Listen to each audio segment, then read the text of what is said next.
Okay, I think it's 2:30, hopefully.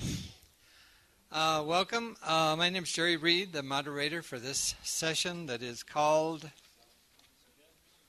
thank you, Dancing Recovery.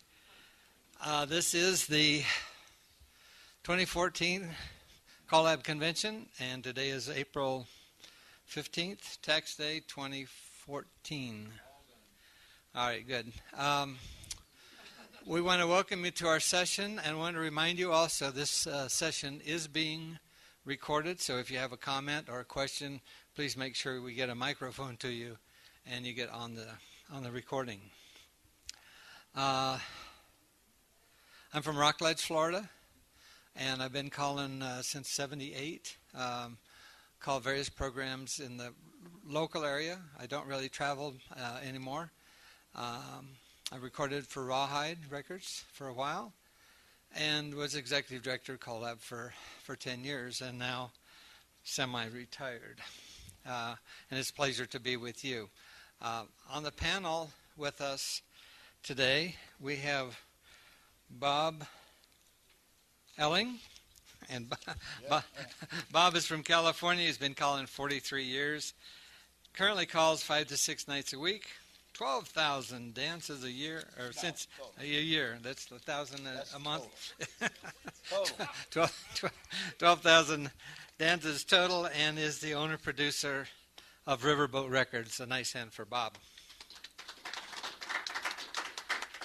And hiding behind the speaker, we have Vernon Jones. Vernon has been calling for about 37 years. He's from the Dallas-Fort Worth area of Texas, currently serving on the Board of Governors.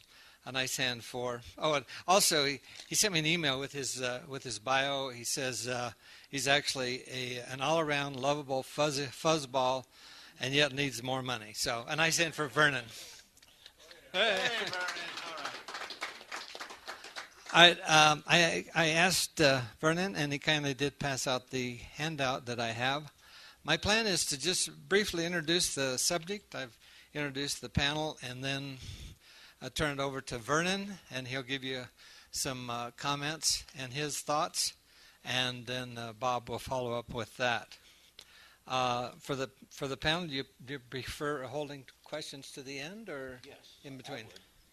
Okay, let's do it that way. If you got a question, keep it in the back of your mind, and at the end of their presentation, go ahead and ask those questions. Our purpose is to, as it says in the description of direction,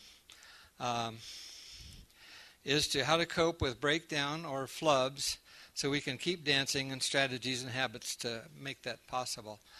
As I was thinking of this subject, it came to mind that from a caller's perspective, as we're watching the floor and watching them dance, it becomes kind of obvious, and then more obvious, and then perfectly obvious when the floor is starting to have trouble, and if something is not done, that trouble continues and grows until the whole floor is standing looking at you, asking why they paid to get in the dance.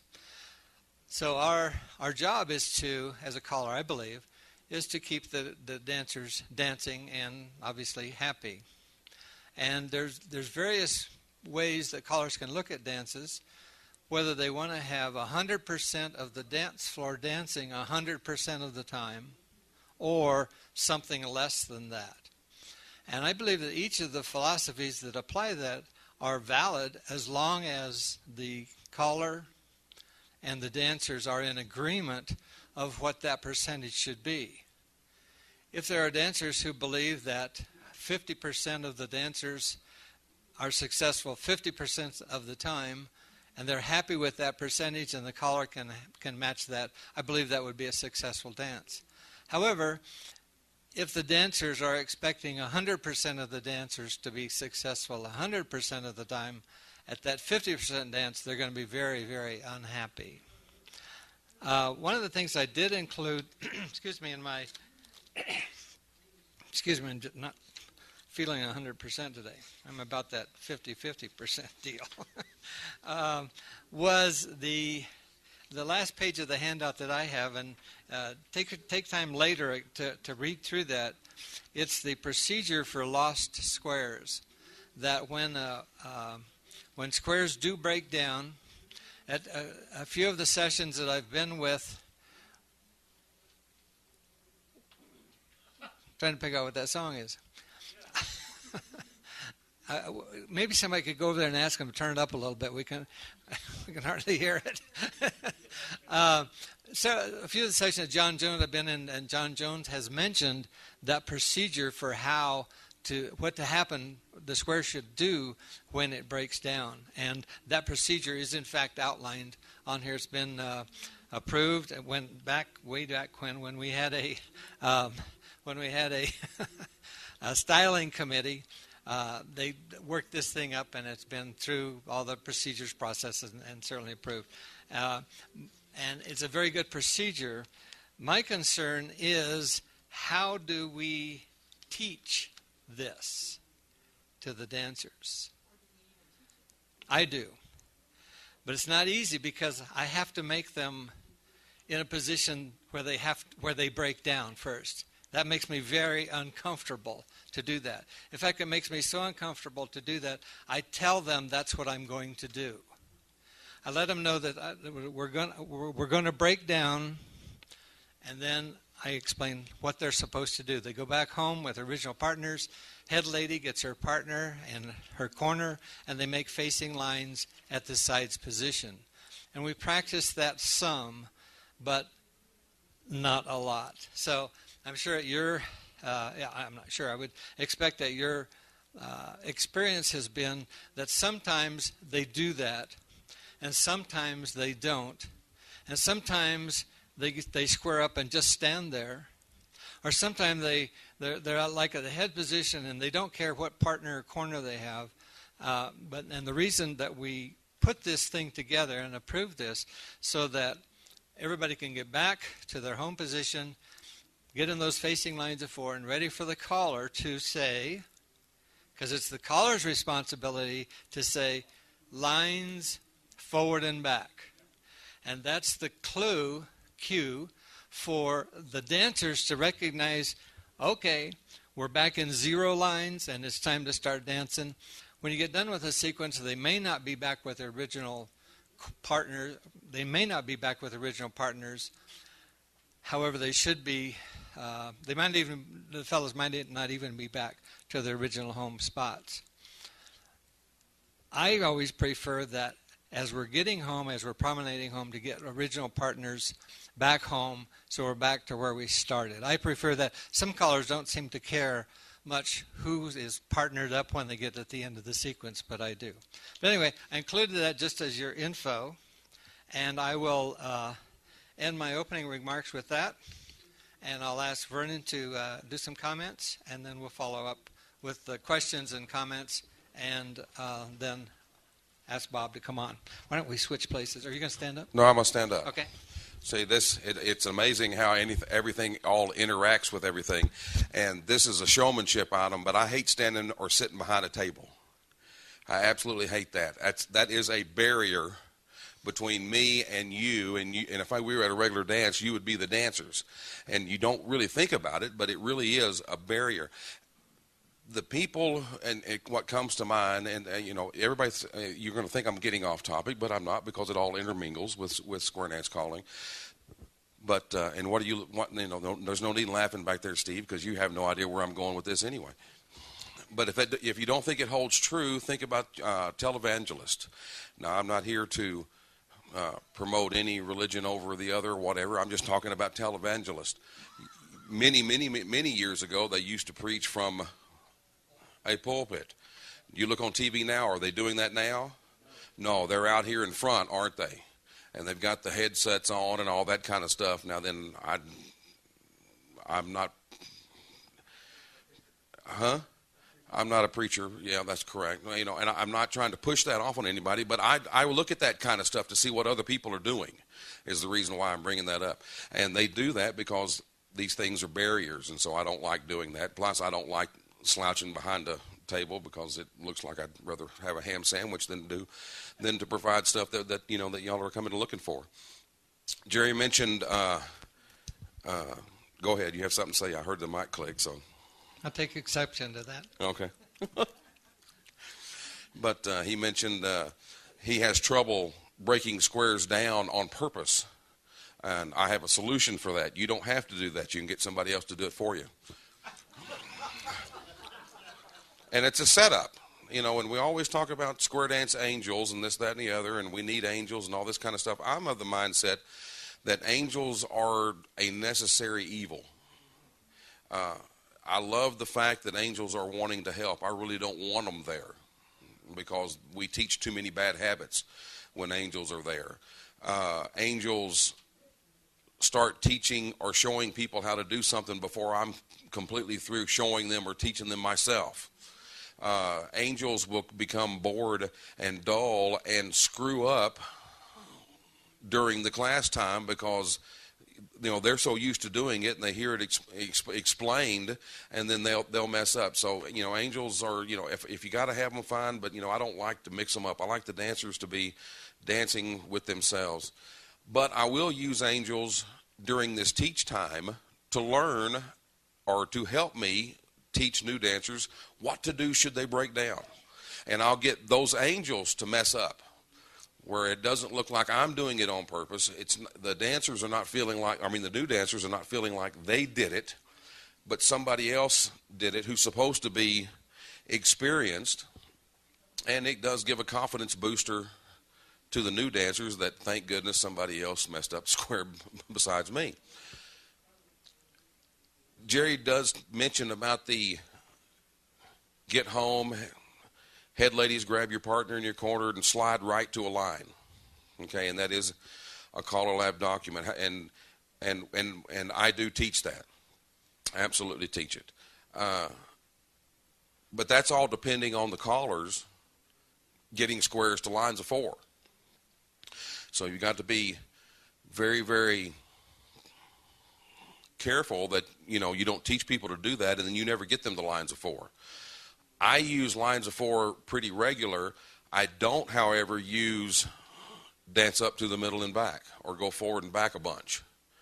I don't. To me, it's just it's just a waste of time, really. We're just going forward and back. Plus, dancers, for the most part these days, don't do it right anyway, so I ain't gonna call it. But I will use it when I see squares they have broken down, and dancers have formed lines. I'm also of the mindset that one of the greatest things that we do and one of the greatest things that dancers are looking for, and we all know it's true because when we finally get to an Alaman left, we raise our voices and we almost scream Alaman left. The dancers give a great big yell and scream and holler. That's what they're looking for. So if that's what they're looking for, why don't we give it to them more often? And so when I call, my sequences are 15 calls, and that's about it. If I reach 15 call mark, I'm looking for an Alaman left real quick. Well, if squares have broken down and they make lines of 4, and I call Alaman left, although if they do it the right way, they're in a 0 line and they can get to their corner and Alaman left, that's fine. But I also teach new dancers just to go home. Just to simply go home, because my sequences, mine, not necessarily yours or anybody else's, but mine are short enough by the time they get through wandering around and go back home, I'll be at an Alaman left. And the reason why, that's a nervous habit, I do that. Does anybody ever see anybody call with their hands in their pockets like this? Yeah, I hate that. For the tape, what did you do? Well, I'm getting to that. It's a setup. And so I do something, instead of putting my left hand in my pocket, I do something with my hands, and I play with my buttons a lot with my left hand, and then I find myself unbuttoning it, and then I look down, and then it's unbuttoned. I have to stop. Yeah. So, but it's still a whole lot better than sticking it in your left hand and standing there looking like you'd rather be at the beach than calling. I was telling some kind of lie, and I forgot where I was going with it. But I teach them, new dancers to go back home because my sequences are going to be very short. I'm going to get to an Alaman left real quick. you've also got to be thinking about, as we talk about breakdowns and flubs, is it only the dancers that break down in flub? As callers, do we break down in flub? Huh?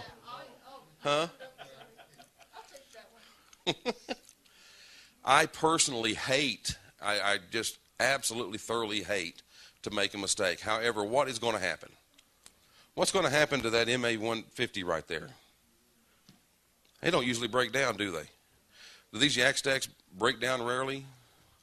Nah, yeah, they sure do. Do these microphones break down and quit working? Yeah, they sure do. I mean, no, what I'm trying to get at is no, not really. They really don't. The yak stacks don't break down. Dancers break down. Callers break down. Computers break down. I'm starting to get contracts now that said I will have an alternative way of playing music besides a computer now.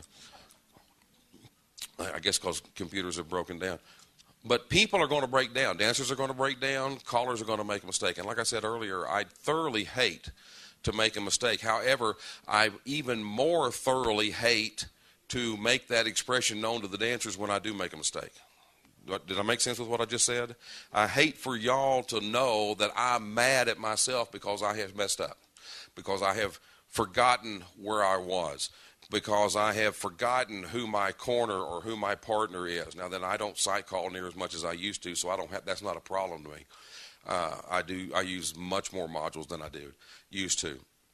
But then sometimes I forget the modules, or I'll forget which one's next. It all happens to all of us. And so when I do make a mistake, I don't try to hide from it. Oh, and I just remembered what kind of lie I was trying to tell a while ago, and I'll try to remember that.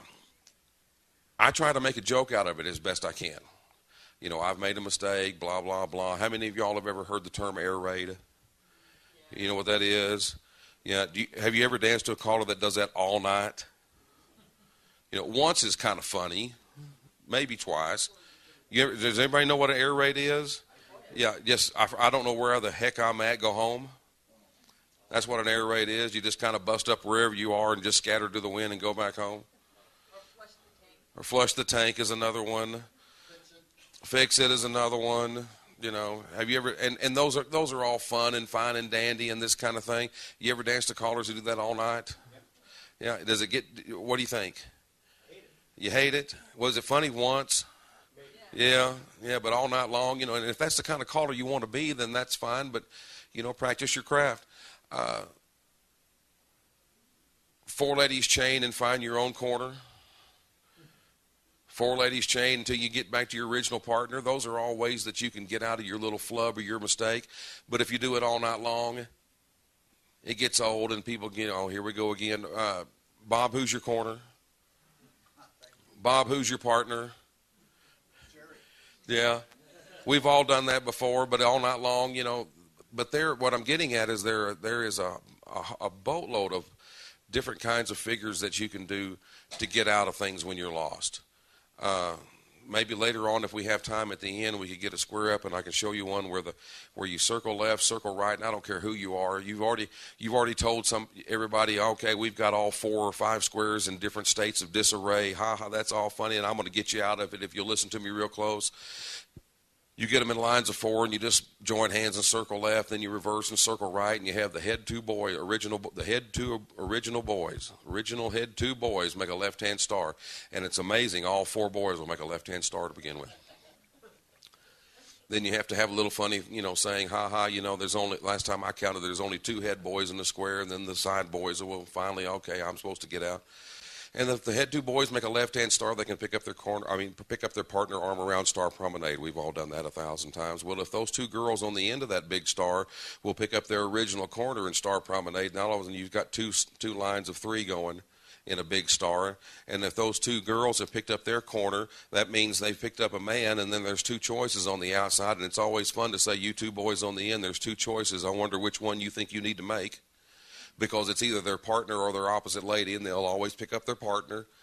And then you'll have a star of 4 people in line on one side and 4 people on the line on the other side. And then you say bend the big line, and they got 2 lines of 4 facing, and that's always a 0 line. Every time. And all you got to do is slide through and square through 3 into an element left, and you're out. If you do it two or three times a night, they'll figure it out. But if you use that sparingly, there's one way. And there's some other ones that you can use that will put everybody back where they need to be, so you can get them back where they should be. And then you'll look like a genius, and they'll probably hire you back and probably even pay you money next time for you to be there. But one of the things, and I remembered the other thing that I was going to talk about with new dancers, and I'm going to give it back to Jerry, is that we've got to teach new dancers in class to realize that they have made a mistake. We've got to teach new dancers in class that mistakes are inevitable. It's going to happen. That they're going to make mistakes. That there is not a big trap door in the middle of the floor that's going to open up and let them fall in, that's got alligators in there waiting to eat them up. That mistakes are inevitable. It's going to happen. Realize that a mistake has been made, and then go to one of these places, either the slide right to a line, or if you're dancing with me, a back home, because by the time you get back home, I'll be at an element left. Because what new dancers do they try to catch up? Do they try to keep, for the most part, they try to keep going. They try to get to some place where they can, they try to see this, they try to feel that. We've always taught them that square dancing is really C7. You make a mistake, you C7, there should be a place for you, you go fill it. Well, that usually never works because they can't get there in time. So just teach them that they've made a mistake, realize they've made a mistake. It's no big deal. It's not at the end of the world. The sun's going to come up tomorrow. Get to one of these places, either the line of 4 or back home, and get ready to dance so that everybody else can get dancing again. And that's one of the things you just got to do. You've got to teach them and show them in class, because these folks are new and they don't realize that it's okay. Okay? Okay. Thank you. Thank you, Vernon. Any questions for Vernon? Comments? All right, good. Couple points. Vernon mentioned he doesn't call very many forward and backs. I also do not, for whatever reason. I also don't call forward and backs from a squared set, unless I have some ulterior motive in place. One of the little tricky things that I do, and I only do this for groups that I really know well and that dance to me a lot. If I make a mistake, not if, when I can remember I made a mistake. I know I made one, I just can't recall it right now. But whenever I do it, as a kind of a funny kind of a thing, I'll pick up my pen and I'll say, well, that's one for me. I'll mark it down on this paper where I've been marking yours. No room. So, but again, only that's only for callers who know, or only for dancers who know that I have somewhat of a sense of humor and that I know well, and they're not going to throw stuff at me.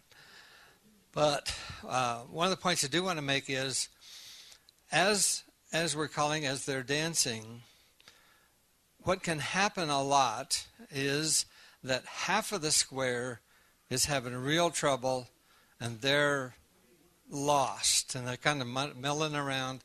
The other half of the square is just doing fine. And what I try to do in that case, I do sight call a lot. I do obviously modules and zeros and all that stuff. Excuse me. But when I do see that happening, what I do is I get out as quickly as I can. I got of the 120 squares that dance with me every night.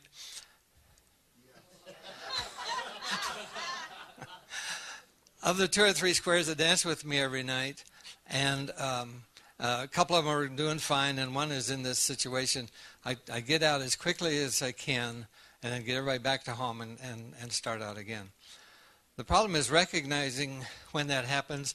A problem for the square is to recognize when the square is so far gone that it can't recover. because half of the square is dancing fine, the other square is completely lost. And experienced dancers get to know how to do this, but newer dancers especially really have trouble determining when that point comes where it's impossible to recover. And it's time to form those lines and get going again. With that, I will ask Bob to give us some comments.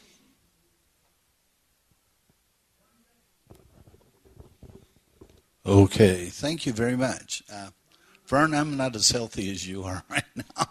I have a bad back. I'm going to sit here because I got notes. I don't want to forget anything that's on my notes today, okay? So I apologize for that. We're talking about dancer recovery. Why do we have to recover? I think it's partially due to the evolution of square dancing. We have become more of a puzzle society than a dance society. Dancing is disappearing. It was so prevalent in the 80s. At CALLERLAB, many members, did you ever put the dance back into square dancing badges? Remember those? They were very concerned. And so I look at it as this, by recovering them, we're putting more dance back into what they do. And what I do is totally different. I apologize to CALLERLAB, okay? And that's what I thought I was here for today, was present an alternative way or something that I do. And I really get great responses from dancers for doing it, okay? How it began, in 1975, I went to the National Square Dance Convention at Kansas City.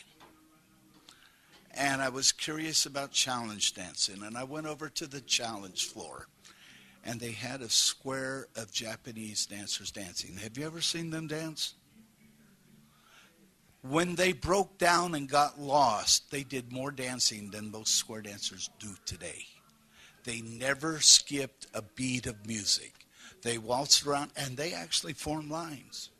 And they were always smiling. No tension there, okay? What happens when people break down, you want to get them dancing as soon as you can, okay? That's why I don't like this. And one of the things that causes a lot of dysfunction in the square is a lot of people are concerned, where's my partner, where's my corner? And they're trying to track their partner in their corner, correct? And that's tension. And that tension itself leads to the next breakdown, where they fall apart. So my objectivity is to get rid of that. There's a couple of different things. Number one, I call for a group called the San Francisco 49ers. They have been dancing in South San Francisco since 1948 or 47. And when I began calling for them 20 years ago, there were several members of the club that were the original members, which was truly incredible. You know, how many years is that now? That's 65 years that club's been around. They've only had three of us call for it in 65 years. Bill Kastner, anybody who's been long enough to remember him, he had the square dance exhibition team, the Square Naders, the most beautiful dancing group you ever seen. And we had this older member in there, Ben Shrimp, come up and tell me what they used to do. He says back in 1949, 1950, you got the wrong girl in the color called Promenade Home, and the square's all messed up. He said, when couple number one gets home, when man number one gets home, when man number one gets home with his girl, everybody is home. Everybody stops. You know, that works wonders. And I'm not advocating that one so much, but I tell that to my dancers, and things have changed. But one of the things is that tension, that stress. You want to get rid of it. So I like to remove the responsibility of ending up with your partner in that. And beginning, the simplest thing is just your simple circle left, or ladies and men sachet, Allemande left, do a right and a left grand, meet your partner promenade. Do you know that'll break down squares today? Because at the end of the right and left grand, they didn't get the right partner? Yeah. So I want them to be comfortable with that. That's stage one. Stage two heads lead right, do an Alaman left. Promenade home. Now they're out of sequence. And they will want to get back home. We're not going to do that number one stop thing. But when you're out of sequence, how many of you know it? I got news for you. Everybody knows it. And a lot of dancers will be pointing at. So I say, that's fine. That's really okay. But we need a rule. How do we deal with that? The first couple that gets home is what I tell them. The first couple that arrives home backs up. Let the other couple go in front of you for their shortest trip to their home. And they like that. Okay. Disaster training, I call it. Now, here's where I guess I can skip the notes here. Okay. A lot of you heard a lot of use of the word breakdown, right? So I created a call breakdown. So I don't break down the squares. I call breakdown. Okay? How do you do a breakdown? So far as I know, there's 2,000 different ways. Okay? When I I get them out there and we start playing. It's a game. It's a game. Bob Byers says, it's a game, right? Okay, when I say breakdown, we got to create lines of 4 facing the side walls. That's very crucial. You know, if I was a caller up there and we have 2 lines of 4 facing, we can all stare at that caller and say, when the heck are you going to let us dance again, okay? You get a line facing the head walls, he can only see the faces of half the people that are facing him. And us tall guy, you got Tom Crisp with his back, he can't see over Tom's head to see the girl he's facing. So at best, they see a quarter to a third of the people. And I'm sorry, you're going to not be as intimidated about getting people in the lines that way. Okay? So we need to do that. And how do we do it? We can train them to do it. Okay? First, I do get your partner in a line. Let's see, is it right? Sides lead right, circle to a line. We're facing the wrong way. If I say breakdown, all you got to do is bend the line. Okay? You got to make your line face the side wall. So you practice a few things, and then I'll call head square through 4 hands, touch a quarter, everybody break down. And I'll call a tip. And 90% of the time, dancers are capable of forming a line in 4 beats. 4 beats. There are complicated things you could set up. And for the fun of it, I will do those, okay? But we'll work on that for a while. Then we'll create another situation. Head star through and spread apart. Lines up to the middle and back. Now, I said, you're going to run. When you mess up, sometimes 2 boys will be together and 2 girls are to be together. Never get a person from the other line. Always arrange to get another person from your line. What's the easiest way for each boy and girl to end up in a normal position side by side? Centers roll away. Centers roll away? Exactly. You got it. Do you know, everybody's smart enough to figure that out. They will do that. And you play with that a couple times and do it. More complicated is the opposite way, okay? The same thing, pass through, you turn back. Now the boys are on the wrong end of the line. Well, what do we do then? Centers roll away, everybody roll away. She's got it, man. She's great. And they will do this. And you don't get serious about it. You have fun with it, okay? And you do these things, and you're going along, and I might interrupt the middle of a call, but I will do a lot of things. Now, for those of you who are perfectionists and always want to get it perfect, and you're out there, you can use this too. You can teach breakdown and do head square through 4, touch a quarter breakdown, okay, pass through, wheel and deal, centers pass through, swing through, breakdown, on and on. Pass through, you've done this a while, you go pass through, wheel and deal, center sweep a quarter, you're all home. Nobody's wrong, everybody has their partner. Using modules, Vernon. And all you're doing is, you know that there's either a boy run or a partner trade or something, but you put the boy next to the girl you want him to end up with, and then call the breakdown. And it was, Tom, it's like you do the swing. It's the same thing as boys run bend the line. And this just replaces it all. So I go on and on. I let him do it, let him do it, let him do it. And I've been doing this for 15 years. And I even did it for the first time for a group Friday night. And they always say the same damn thing. This is the most fun I've had in years. Okay? It takes that responsibility and stress and throws it out the window. I want people to dance. Now, what are the benefits from having done something crazy like this? What's the most effective part of our teaching presentation?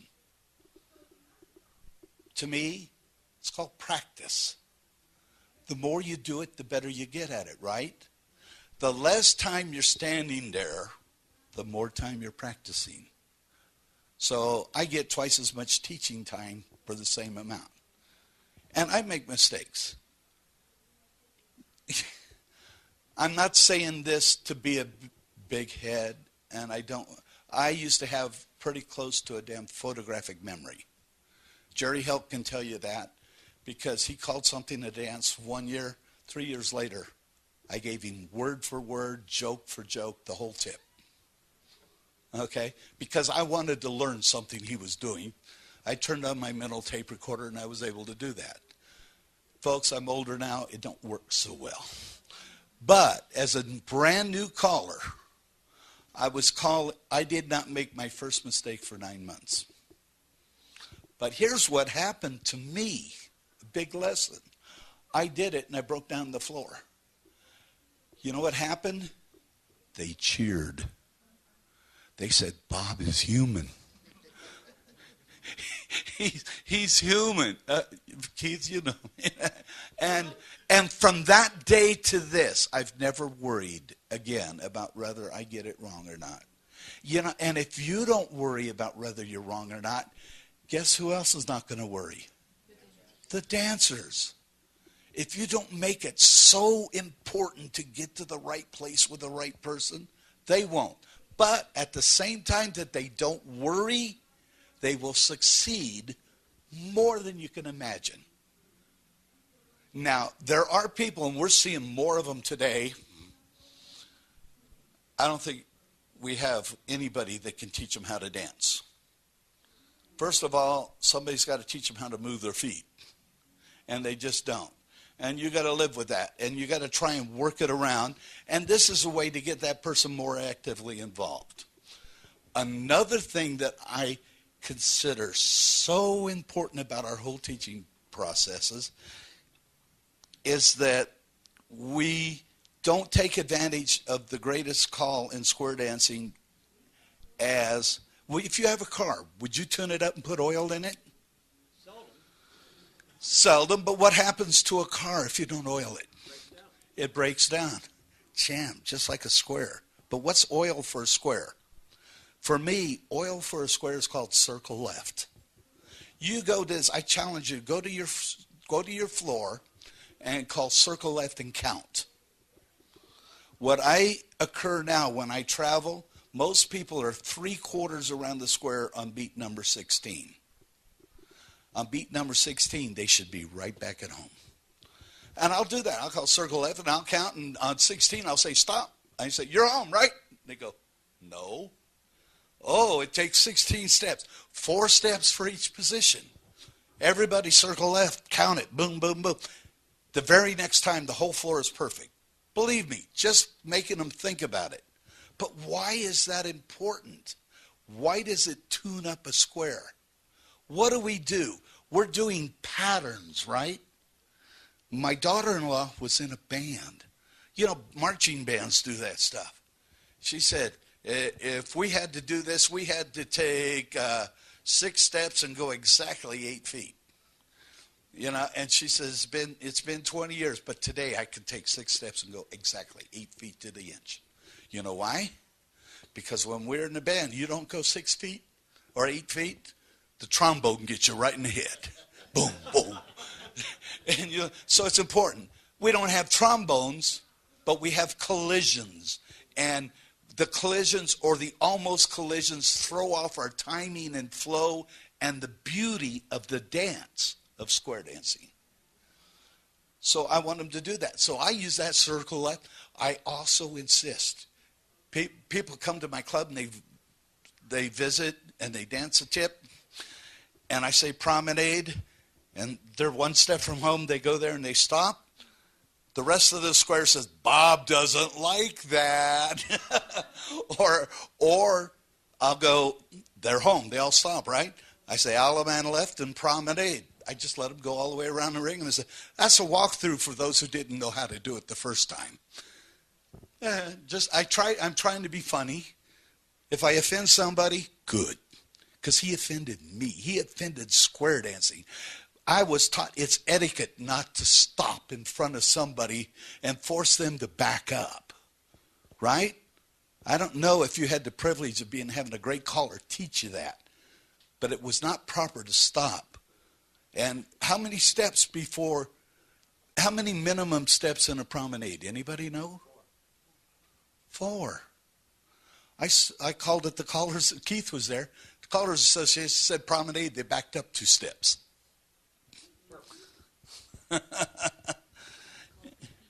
Beep, beep, yes.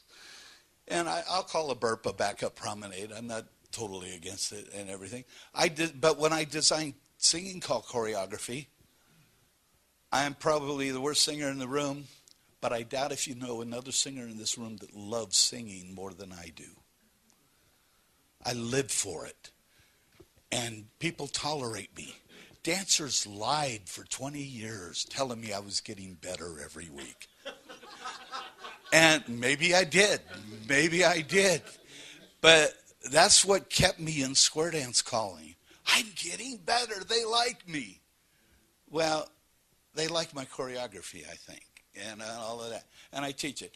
Up to the middles and back, I wish I could change your guys' mind. I use up to the middle and back. There's 2 major reasons to use up to the middle and back. One is to prevent overflow sometimes. A majority of our choreography has a right flowing motion. But if you go up to the middle and back, you've canceled that. Okay? Another thing, imagine 2 lines. It's a setup for body flow for something else. Up to the middle and back and bend the line. It's great from facing couples. It's positive flow. And you're creative, you're a dance guy, you go up to the middle and back and bend the line and roll and peel and trail. Good flow can come from that call. Take any call that you don't like and see, maybe there's a place for that call somewhere. When I did my singing call on Sunday night, I stressed it. I said, we're going to do a do-sa-do and couples veer left.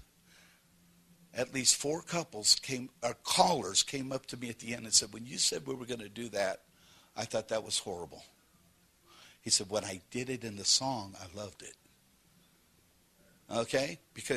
And it was Ed Foote years ago. He always used to he was trying to trick people. He'd say, do a do-sa-do California twirl and break most of the floor down.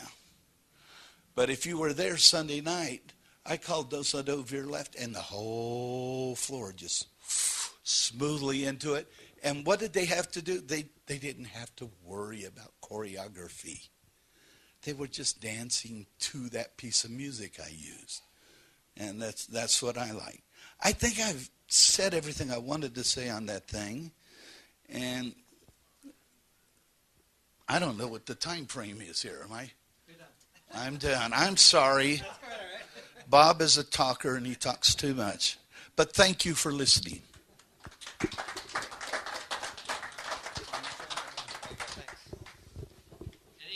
Any questions, comments? Yes, sir, Bob. Yes, yeah. Sorry.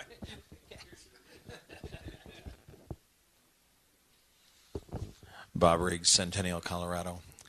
I just wanted to comment on your promenade comment.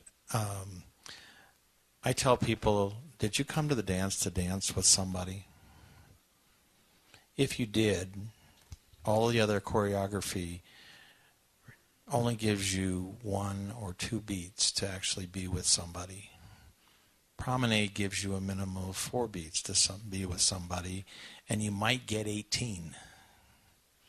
Take advantage of it. Enjoy it. You're able to dance with the partner or someone else in the square briefly, and it really should be something we enjoy. Very good. Any others? Yes, sir.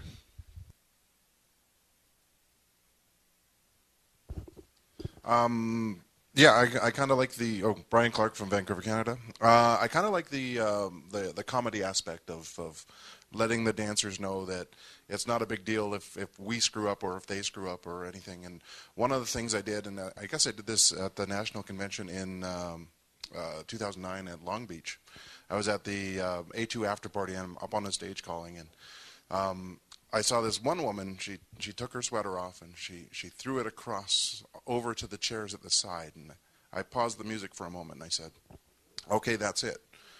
Everybody, every time you make a mistake, you lose a piece of clothing." And so they all started laughing, but it gets worse. Later on during that tip, I screwed up. And this woman from the floor says, "Lose the shirt." And it was great because, it didn't matter that I had made a mistake, and it doesn't matter if they make mistakes. They're dancing advanced. They're expecting it to be difficult, and with me it tends to be. The other comment I'd like to make as well is I find that I don't exactly find the getting into lines extremely useful because while I'm calling, I'm paying very close attention to what the dancers are doing, and as they make mistakes, I don't let them make mistakes far enough that the square actually breaks down. I see where they've made the mistakes, and then I fix them on the spot. And I'm not doing it by pointing them out. I fix the square by calling to everybody using general choreography. And I'm not using half breathe through or anything up at a high level. I'm using star throughs, bend the lines, stuff that just makes total sense, all the way from the mainstream program all the way up through challenge. That's a very good point, and I tried to make that point earlier. I don't think I was quite successful at it. That as we're watching the floor, and we're recognizing, and my experience has been that many times half of the square is in trouble and half the square is doing fine. And I agree with what Brian says. Is then I try to figure, see where these people are if they're having trouble, and then start to call things that they will be able to kind of meld into places they can continue dancing, and then they continue dancing and then get everybody going again. And I agree that's a really good thing, because that's the bottom line. We want to keep them dancing, and what we want to do in this session is to be able to recognize when that's going to happen. I believe we should recognize when it's going to happen and try not to let it happen. But if it does, then there's these other various procedures that we've talked about to do if, in fact, it does. Keith, I think, had a... Yeah, I have a comment, but maybe kind of a question, too, here for the group. I do show this CALLERLAB method of making lines about once every year or maybe 2 years, because I'm a CALLERLAB member and I feel I'm probably obligated to do it. The reason I don't really emphasize it is because, at least in the part of the country where I call, it dances, nobody does it. And so it's pretty useless for a couple people to try to do it when everybody else is just doing other things. People do make lines, but they do it more the way Bob said, and I appreciated Bob's comments here. The other reason I don't care, well, I'd like to see how many people here feel people in your area really use this CALLERLAB method to make lines. Could we just... try, okay. The other thing is, and this goes with what Bob Elling said, is that to me, that CALLERLAB method, by the time they find their partner, get home, slide out to that line, the tip's over. I mean, it's taken too long, but with new dancers, it's very hard sometimes for them to make the lines. I agree with that, and they may waste time, but I have used this thing, like just what Bob said. I'll just have them heads past the ocean, extend, breakdown. Anything simple where they have to make lines as quickly as they can, and I don't do it as much as I probably should, and you've encouraged me to do it more. But once they start doing that, they can make lines much quicker than they can using this other very formalized method. Thank you. You actually might be surprised that when people are exposed to it, And especially if there's a couple dancers in the square with them who are familiar with it, it's very, very quickly that they get back to their home spot and they slide out there. They got their lines and they're ready to go. I find it very helpful because I believe that it's more comfortable for the dancers that when they do a left allemande, it's with their real corner. I remember Bill Peters said sometimes that when he's dancing, and he relates this to his dancers, that if they do a left allemande and it's not with their original corner, it's like combing your hair backwards, which I don't do very often anymore. But but it's that, something doesn't just feel right, and sometimes you're not sure what it is. But I think Bob had another comment. Yeah, Bob Riggs from Centennial. In our part of the country, and I'm a mainstream plus caller predominantly, when I started calling, the difference between the most capable couple on the floor and the least capable was pretty close. Today, it is an immense gap. And when you look out at a floor and you're calling away, and there's usually that square in the back corner that crashes, no matter what you do, unless you just circle left, circle right, whatever. I wanted to know you folks' opinion on, I've advised some callers who've said, I've said, they crashed. They're going to take a little while to regroup. There's nothing you can do. You can call to the rest of the floor and provide entertainment. You don't have to resolve this moment. You need to maybe even take advantage of the fact that your weakest square is down and maybe call a little higher for the rest of the floor if they're more able to do that, and then go pick them up. What are you guys' thoughts about that? I would agree with that as well. If it's like a small percentage of the floor, if it's half the floor, then obviously everything changes. But I agree with that, and depending on how long it's going to take them to get dancing again, I do like to resolve quickly though in those situations. But what I will do then is to call some directional stuff. I do a lot of directional stuff. So I call some directional stuff that is relatively simple choreography, but with the directional stuff, it sounds more difficult than it really is, and they can get it, and they do it, so that it entertains them as well as the rest of the floor as well. Does that help? Vernon may have a comment to Bob's question as well.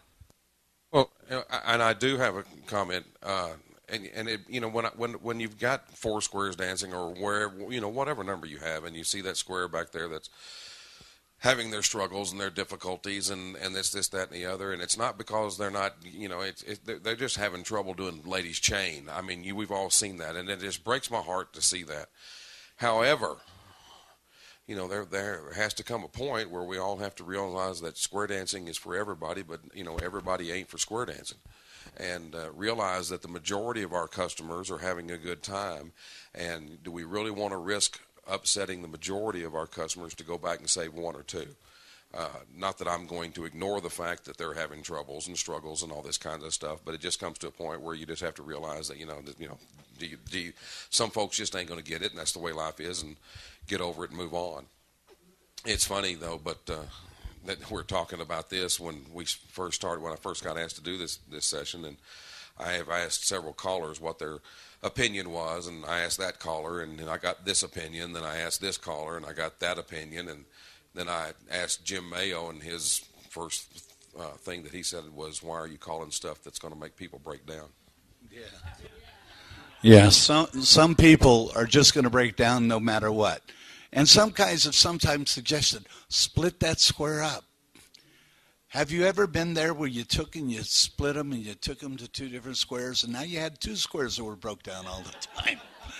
And you have to realize why they made the mistakes. And if they're doing it, absolutely right. I think I said earlier, there are some people, there's nothing you can do. I like the way that Vern put it.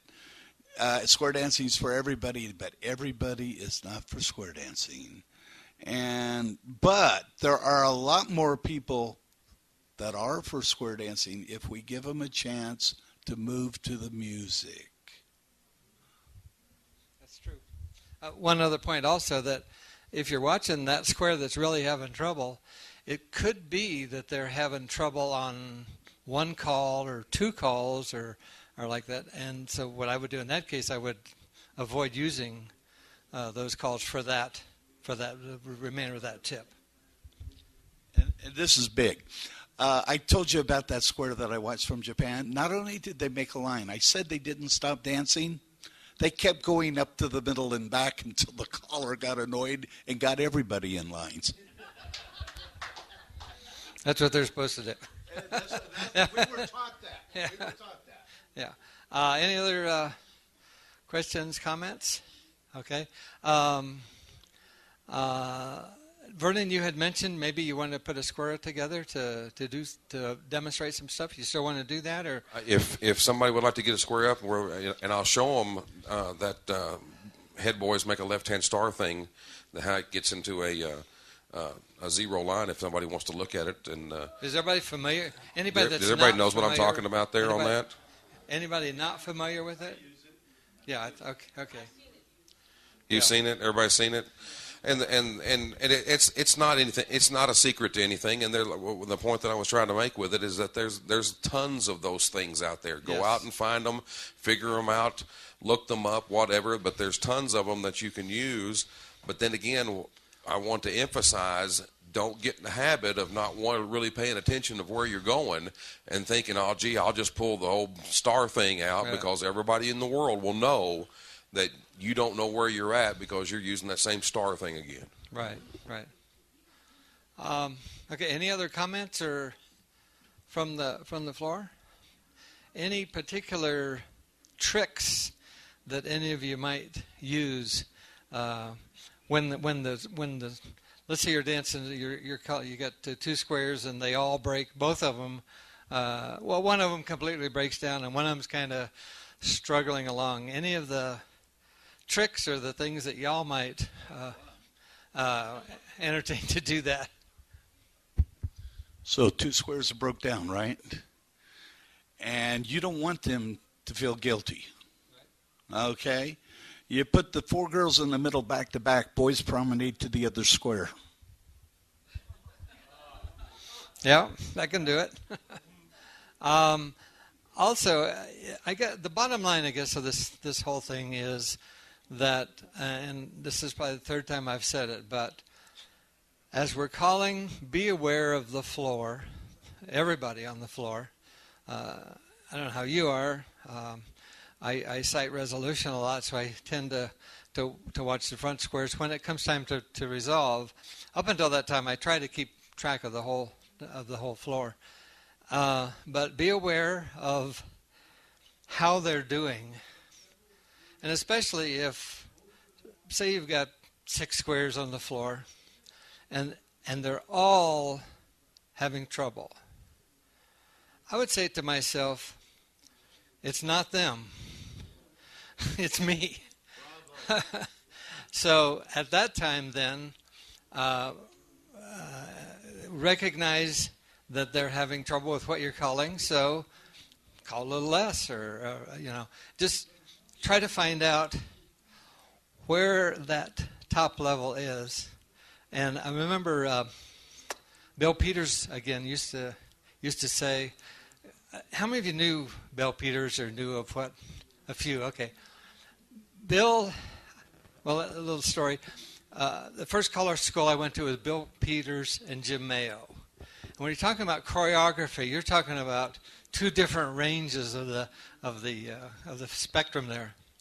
But one of the things that Bill said was that our challenge as a caller is to bring the dancers to the brink of the cliff and then bring them back down.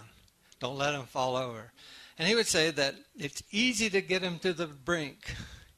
And when you get them there, it's not so easy to not have them fall over. So as callers, I think our responsibility is to recognize what it is that the dancers are capable of doing and then entertain them as much as we can. It's their dance.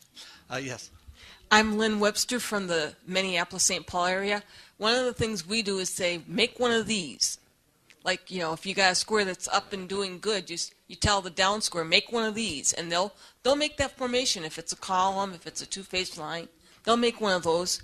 And also, do you teach your dancers to check off another dancer, like the number one lady in the front square might check off the number one lady in another square? No. No? Okay. I don't know what that is. No, because I know at the challenge we often say, okay, look at your opposite in another square because you're doing the same part they are, and if you're not sure where you're supposed to be, you get into the same spot they are. Like if they're at the end of the line looking in, you should be at the end of the line looking in.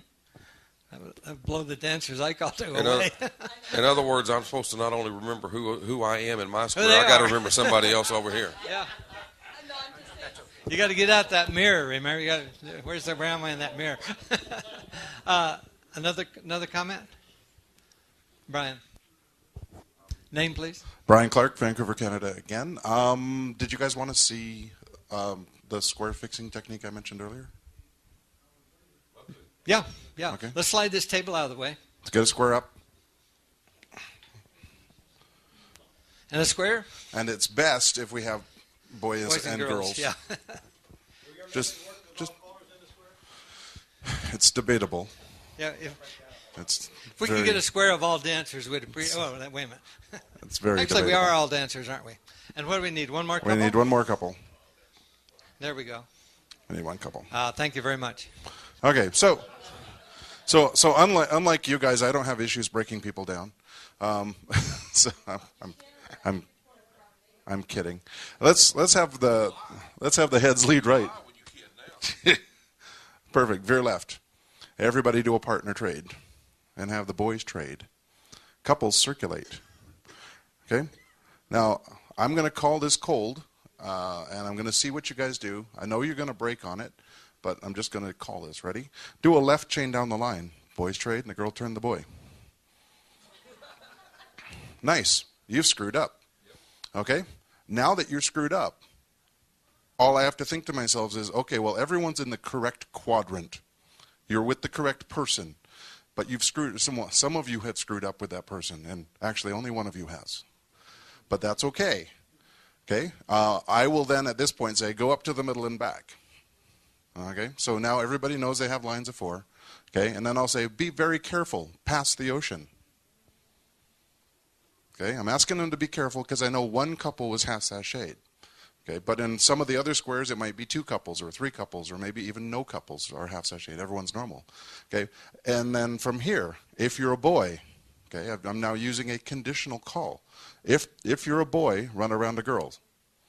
Okay? What that does is it makes all of the couples a normal couple relationship. Okay? And then from here, in all of the normal squares, we have 2-faced lines. In this square, we've got a 1-faced line on one side and 2-faced line on the other side. If you're facing out, do a partner trade. And now we fix the square. And I haven't used any advanced terminology or anything other than mainstream. Okay? Everybody pass the ocean.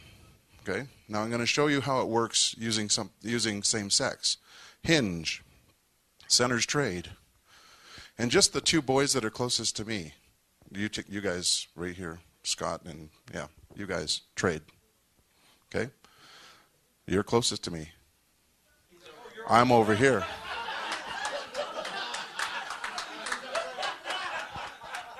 Where are you? Nice. But of course, it doesn't matter, and for those who are listening to the recording, it doesn't matter if you're closer to the speaker or the other. I'm just getting one set of the boys to mess up. For the tape, Brian is standing on the side of the hall away from the head.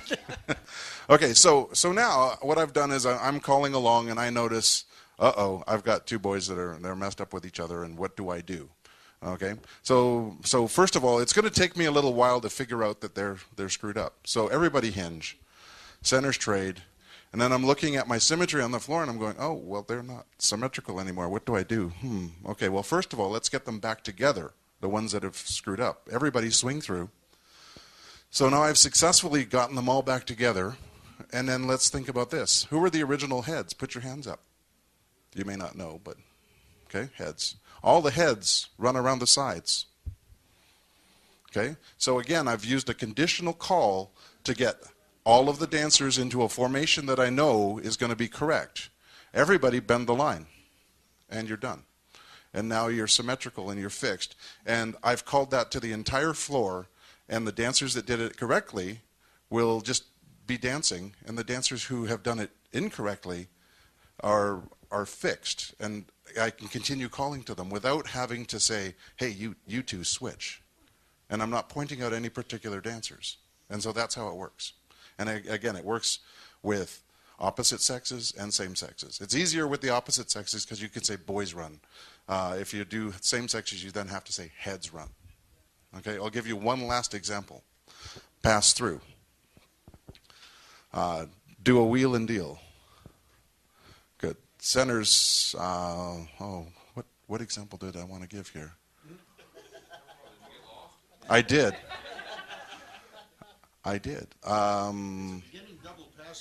Yeah, I know. I'm just trying to figure out the setup that I wanted to get here. I see. I remember what I wanted to do. All the centers pass through. Touch a quarter. Good. Scoot back. Perfect. Let's have the two people that are closest to me again on this one corner here. You two trade. Okay.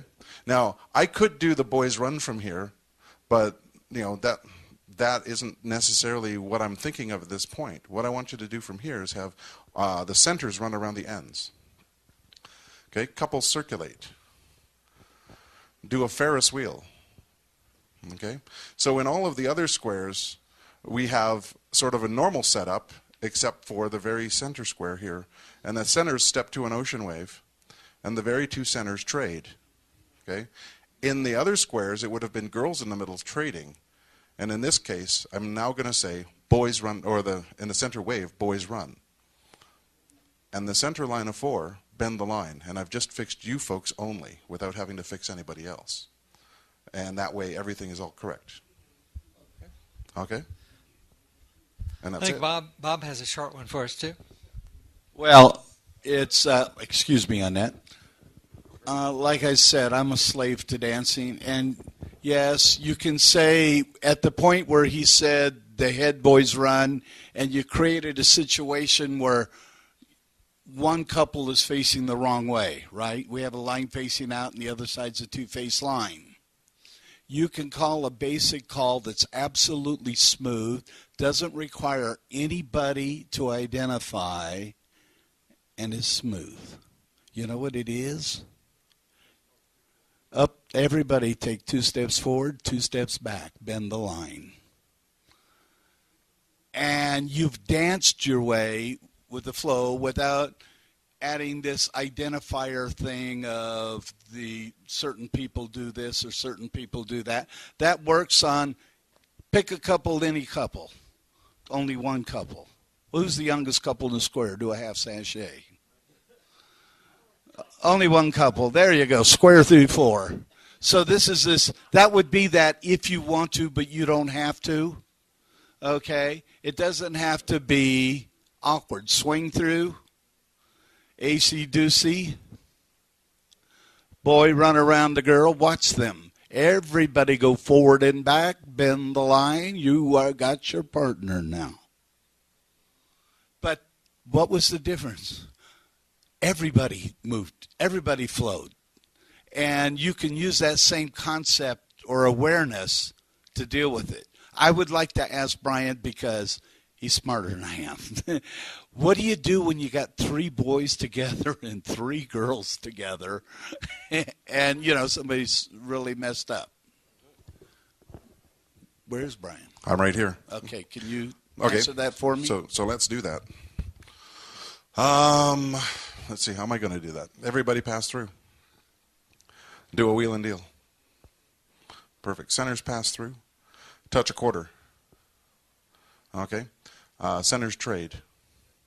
Okay, so in the box of 4 closest to the speaker, okay, in the box of 4 closest to the speaker, do a split circulate. Okay? Oh, look, we got girls, we got boys. Nice. So in all of the squares, what we should have is we should have all the same sexes together. Okay, and what I want to do is I want to make something as normal as possible. And I want to make it as danceable as possible for all of the dancers because, again, it's not successful if everybody breaks down while I'm fixing them. Okay, so I'm going to try to make something normal. Everybody hinge. The centers trade. Now, in all of the squares that aren't broken down, we have all of the boys facing out of the square. And I know that because in this square, we've got the two boys facing out. And in the far side, we've got what, they're messed up. So then I start using identifiers. The people who are facing out run around the people facing in. Nice. Pass through. Do a wheel and deal. Okay? Now we're almost there. All the centers square through 3.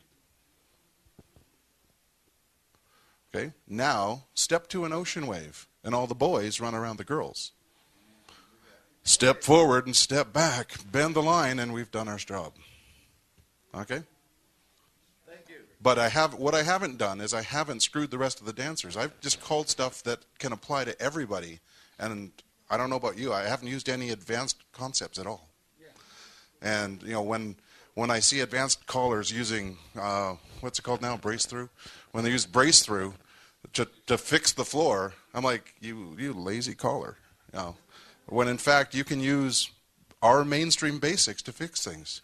And it's even simpler than that. Let's have the couple closest to me do a sachet, or a half sachet. Okay?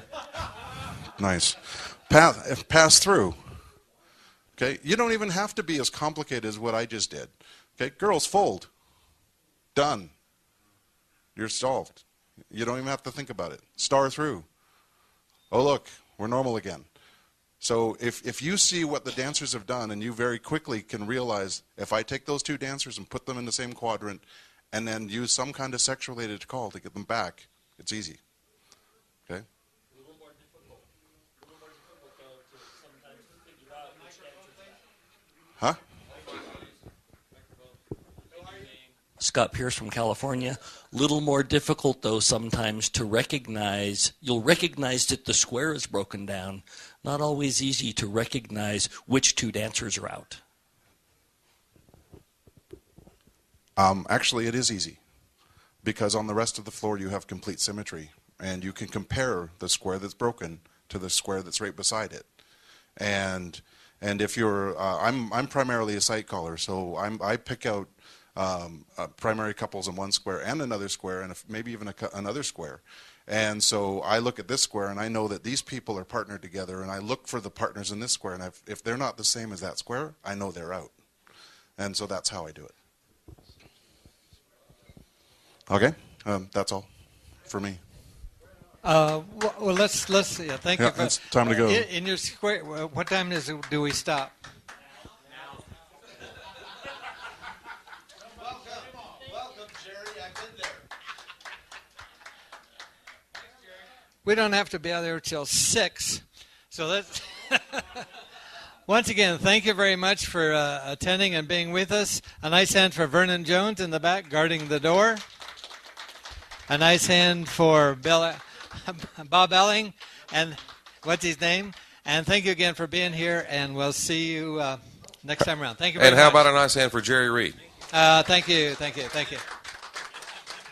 And a nice hand for everybody participated. And a nice hand for the square. And a nice hand for Brian. And a nice hand for Bob. And a nice hand for Keith.